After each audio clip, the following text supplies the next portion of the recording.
So today then, Hezbollah is weaker than it has been for many, many years. That from the Israeli Prime Minister Benjamin Netanyahu as he urged the people of Lebanon to stand up against Hezbollah or risk Lebanon falling into the abyss of a long war that will lead to destruction and suffering like we see in Gaza. His words as Israel sends more troops into the south of Lebanon as Hezbollah continues to try to fight back. It says it's targeting Israeli soldiers near the border as rockets have also been fired from Lebanon into Israel itself. Well, in the next 15 minutes, we're going to look closely for you at the humanitarian situation in Lebanon. First of all, we're going to cross live to our senior reporter, Cyril Payan. He joins us now from Beirut. Cyril.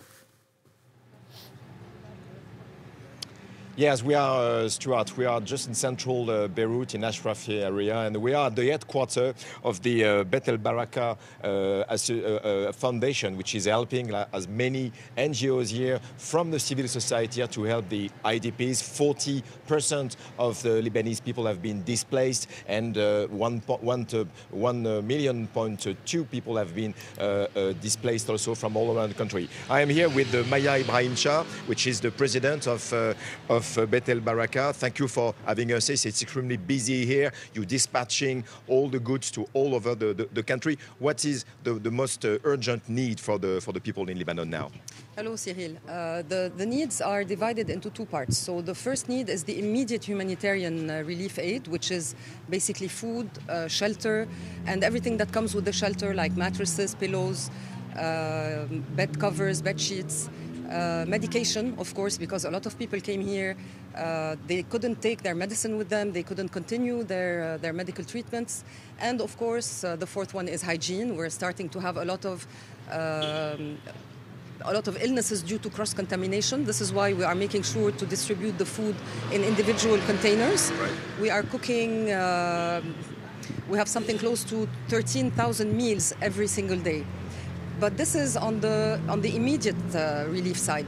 The longer term, which is long but not that long, within a month, we really need to evacuate people from the schools because you have 1,700, on average, 1,700 public schools in Lebanon. 531 have been taken over by these displaced people who are absolutely wonderful people, and most of them, 90%, are from the south. And you know that people from South Lebanon, they're from all religious communities. You have 20% Christians, Sunnis, Druze, Shiites. And they're beautiful people from the land. So when they came here, they took with them their sheep, their cows, their dogs. They didn't have time to bring their things with them.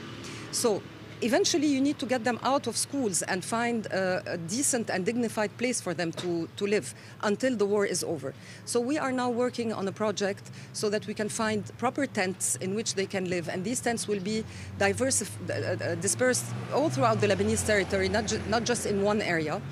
And once the war is over, these people, these families can take with them their own tents. You're saying, sorry, Maya, you say when the war is over, and briefly, when this disaster is going to end, according to you, briefly? It is a disaster. I don't know when it ends because we're facing an enemy using weapons of mass destruction against a population of farmers and innocent people and women and children. So we cannot know when it's going to end, but we have to be ready because unlike our government, for 10 months, Israel has been threatening Lebanon to bomb and to hit all over Lebanon, and no one was prepared.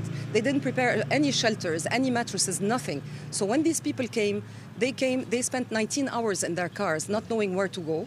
And we ended up with this crisis that is the second biggest crisis, humanitarian crisis, since the big famine of Lebanon in 1915. Any call to the international community to bring help here? Yes, absolutely. We need to find a solution for the tents. We need to set up tents in different areas, just temporarily, because we need to open schools. Schools need to reopen. So this is my urgent call for all the governments in the world. Please, whoever can send humanitarian tents, temporary housing units, it would be fantastic. Thank you. Maya Ibrahimchach, thank you very much from Beit el Baraka. So this is what we could say from here in Beirut with this emergency, and the civil society was trying very much to help hundreds of people displaced in Lebanon. Back to you. Cyril, thanks very much. Cyril Pine there talking to us live from Beirut. Well, let's follow that up more for you then by continuing to look at the humanitarian situation. An estimated, as we heard there, 1.2 million people already displaced. Joining us now is Maya Andari, Director of Programmes Quality for CARE Lebanon. Thanks very much for joining us on the programme today. Let's follow up what we were hearing there from Beit el Baraka, initially talking about the people from the south of Lebanon who fled the region. How difficult would you say the situation is for them? The situation is extremely hard. It is even catastrophic. These people, most of them are civilians. Most of them are women and children. They either received evacuation orders or just tried to flee for their lives. And they have no place to go. They are either on the streets or on these in these collective shelters that originally are schools being shut down to host them.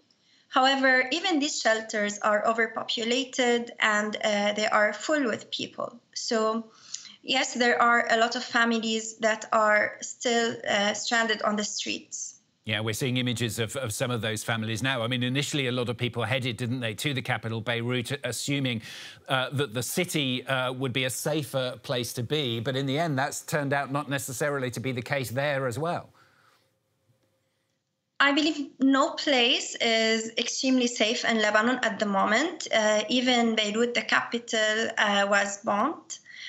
So here we are not just talking about the mass destruction that these families are facing. We are also talking about the trauma and the children being out of school, and the families that have none of their basic needs. They don't have access to food, water, shelter, mattresses, pillows.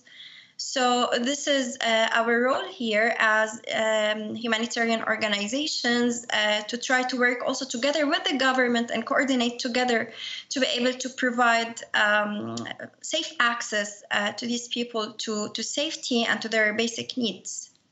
This is what CARE is doing, actually. So far we have provided around basic supplies to around 30,000 internally displaced people.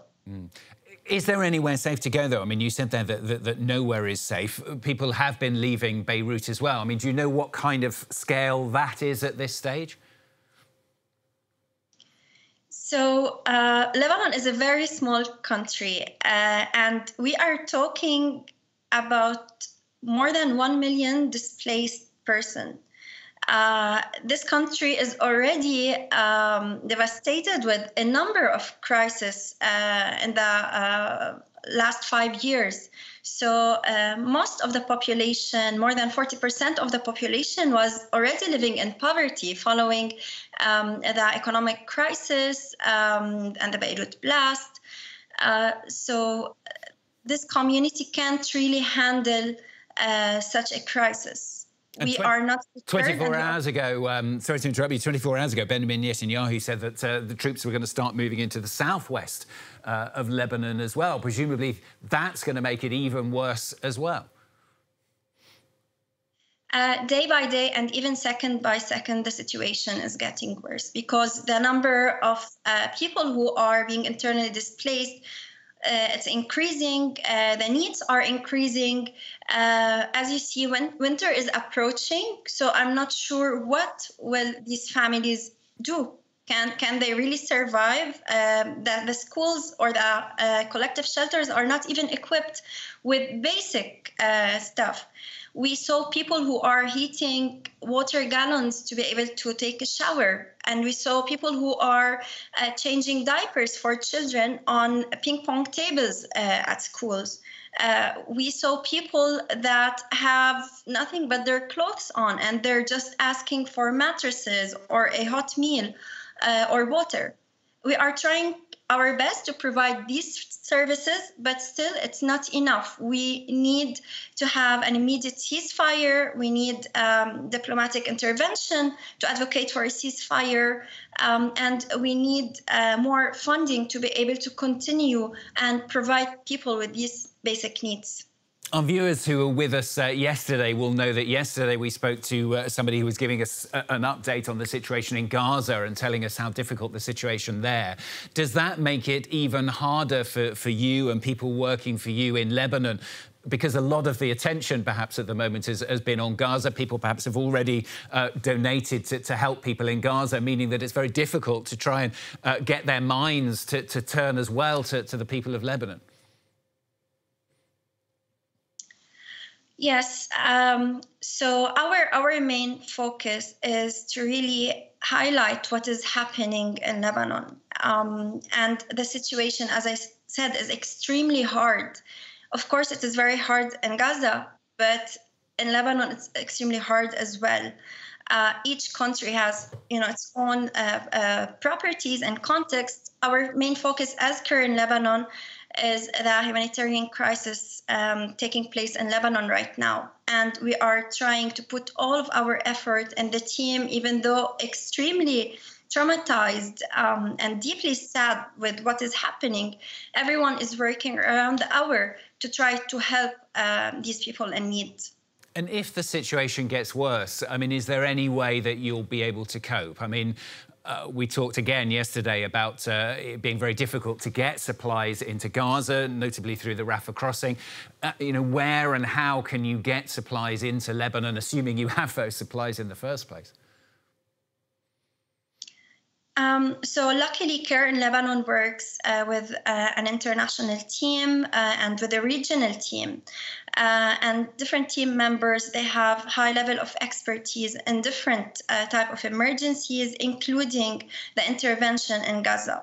So it's always a lesson learned for us. It's always about strengthening this connection with our team of experts who are helping us and who helped us throughout the preparedness phase, because we have been preparing since October 2023 for such an escalation. And we have different options in front of us and tailored response to every level of this crisis. So I really hope things don't get any worse. It's already extremely bad, but we are doing our best to be prepared and to seek the support of the region and the global team. Good to talk to you on the programme today. Thanks very much for talking to us, Maya Andari, Director of Programmes for CARE Lebanon, there joining us.